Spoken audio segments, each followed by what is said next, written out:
নমস্কার, গল্প মালিকায় সকল বন্ধুকে স্বাগত। আজকে আমাদের গল্প মালিকার আলোচ্য বিষয় ফলহারিণী কালী পুজো। এই কালী পুজোকে ফলহারিণী কেন বলা হয়, এর গুরুত্ব কোথায়, এই নিয়ে আলোচনা থাকবে আমাদের আজকের আসরে। আর থাকবে মাতৃবন্দনা, শ্যামা সঙ্গীত বা কালী সঙ্গীত দিয়ে আমাদের আসর সাজানো হয়েছে। প্রথমত আমরা দেখব এই ফলহারিণী কালী পুজো কবে হয়। বাংলার জ্যৈষ্ঠ মাসের অমাবস্যা তিথিতে ফলহারিণী কালী পুজো অনুষ্ঠিত হয়। এবছর ফলহারিণী কালী পুজো হবে 26শে মে সোমবার। বছরের প্রত্যেক মাসেই অমাবস্যায় কালী পুজো অনুষ্ঠিত হয়, কিন্তু কিছু কিছু কালী পুজো থাকে বিশেষ, যেমন কার্তিক মাসে অমাবস্যায় দীপান্বিতা কালী পুজো হয় এবং এই জ্যৈষ্ঠ মাসের অমাবস্যায় কালী পুজোকে বলা হয় ফলহারিণী কালী পুজো। ফলহারিণী কথার অর্থ কি? সমস্ত ভক্তের অর্জিত অশুভ কর্মফল হরণ করে নেন মা, সেই কারণে মায়ের নাম হচ্ছে ফলহারিণী কালী পুজো। ফলহারিণী কালী পুজো মূলত দেবী কালীকেই উৎসর্গিত করা হয়। এই দিন ভক্তরা দেবীকে বিভিন্ন ফল উৎসর্গ করে থাকেন। ফলহারিণী কথার অর্থ হল ফল হরণকারী। কি ফল হরণকারী? সেটা হলো যে ভক্তের মধ্যে যত অশুভ ফল থাকে সেই ফল মা হরণ করে শুভ ফল প্রদান করেন। এই দিন অমাবস্যায় ভক্তরা যে যার বিশেষ মনস্কামনা পূরণের জন্য মাকে পুজো দান বিশেষ ফল দিয়ে। যেমন যে ভক্তের যে ফলটি প্রিয় সেই ফলটি মাকে উৎসর্গিত করে, যে এই আমার মনোবাসনা থাকলো, এটা যদি পূরণ হয়, যতদিন না পূরণ হয় ততদিন এই ফলটি আমি গ্রহণ করব না। সেই ফলটি মায়ের কাছে নিবেদন করে এবং যতদিন তার মনস্কামনা বা ভক্তের যতদিন মনস্কামনা পূর্ণ হয় ততদিন ওই ফলটা ভক্ত গ্রহণ করেননি। এবার মনস্কামনা পূরণ হলে তখন ওই ফলটি দিয়েই আবার পরের বছর মাকে পুজো নিবেদন করে, তারপর সেই ফলটি গ্রহণ করে। এই ফলহারিণী কালী পুজো হিন্দু ধর্মে বিশেষভাবে গুরুত্বপূর্ণ দিন। এই দিনে মাকে ফল প্রদান করে পুজো করলে বিশ্বাস করা হয় যে এটি অশুভ ফলকে দূর করে ও শুভ ফলকে প্রদান করে এবং সমস্ত বাধা বিঘ্ন মানুষের দূরীভূত হয়, মানুষের সমস্ত বাধা বিঘ্ন দূর হয়, সংসারের উন্নতি মঙ্গল হয়, এই বিশ্বাস ভক্তের নিয়েই পুজো করেন। এই দিনে ইতিহাসে বিখ্যাত দিন এই দিনটি। কেন? এই ফলহারিণী কালী পুজোর দিনেই শ্রী শ্রী পরমহংসদেব শ্রীরামকৃষ্ণ মাতৃরূপে সারদা দেবীকে ষোড়শী পূজার আয়োজনে পুজো করেছিলেন। মাকে আসনে বসিয়ে পুষ্প উপাচার দিয়ে পুজো করেছিলেন শ্রীরামকৃষ্ণদেব।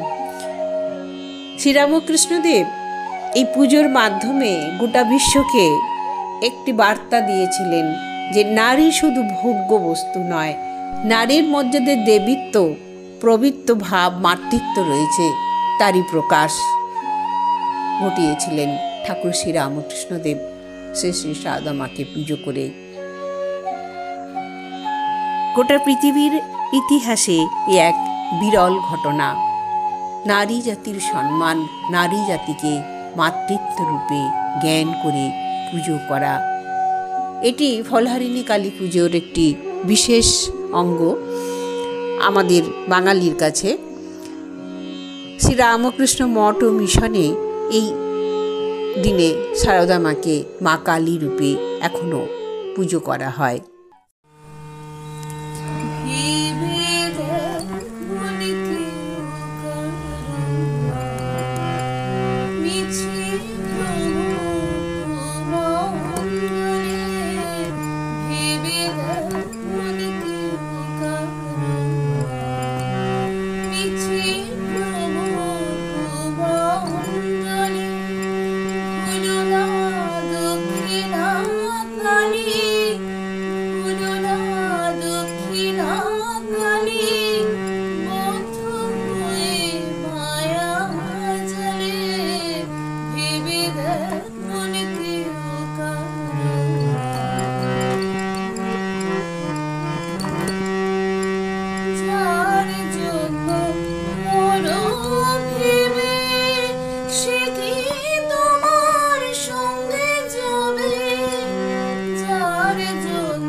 এই হলো আমাদের ফলহারিণী কালী পুজোর খুব সংক্ষিপ্ত বিবরণ। এবার আমরা মা কালীকে পুজো সারা বছর করেই থাকি এবং অনেক দেবদেবীকেই ঘরে পুজো করে থাকি। মাকেও আমাদের ঘরে পটে বসিয়ে আমরা পুজো করতেই পারি, শ্রদ্ধাচারে শুদ্ধ মনে। ফল ফুল নানা রকম উপাচার দিয়ে পুজো করতেই পারি। মা কালীকে আমরা পুষ্পাঞ্জলি পুজো করার পদ্ধতি মোটামুটি আমরা সকলেই জানি, আমি ওই জায়গাটায় আর যাচ্ছি না। মা কালীকে পুষ্পাঞ্জলি দেবার মন্ত্র হলো ফুল, বিল্লপত্র, গঙ্গাজল, এগুলো তো লাগেই। মন্ত্রটি হলো নমো কালী, কালী মহাকালী, কালীকে পাপহারিণী, ধর্ম কামপ্রদে, দেবী নারায়ণী নমস্তুতে। মহাশক্তি মহামায়ে চামুণ্ডে মুণ্ডমালিনী, আয়ুরারোগ্য বিজয়ং দেহি দেবী নমস্তুতে। এষো সচন্দন গন্ধপুষ্প বিল্লপত্রাঞ্জলি শ্রীমৎ কালিকায় নম। এবার প্রণাম মন্ত্র। নমো কালী, কালী মহাকালী, কালীকে পাপহারিণী, ধর্মার্থ মোক্ষ দে দেবী নারায়ণী নমস্তুতে। এরপর আমরা কয়েকটি গানের মাধ্যমে মাকে বন্দনা করে আমাদের অনুষ্ঠান শেষ করব।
সকল ইচ্ছাময়ী তারা তুমি, তোমার কর্ম তুমি করো মা, লোকে বলে করি আমি, সকলই তোমারই ইচ্ছা।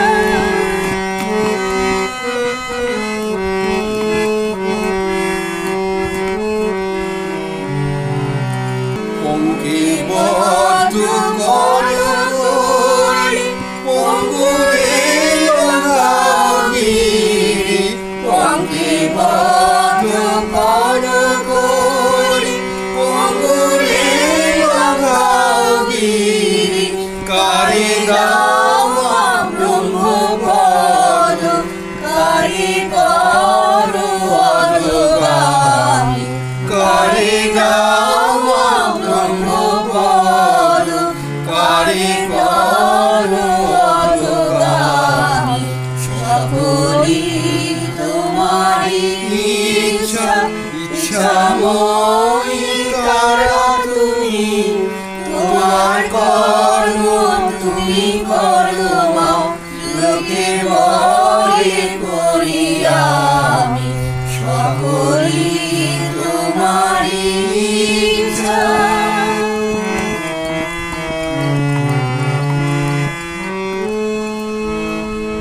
আমি যন্ত্র তুমি যন্ত্রী, আমি ঘর তুমি ঘরণী, আমি যন্ত্র তুমি যন্ত্রী, আমি ঘর তুমি ঘরণী, আমি রথ তুমি রথী, যেমন চালাও তেমনি চলি, আমি রথ তুমি রথী, যেমন চালাও তেমনি চলি, সকলই তোমারই ইচ্ছা।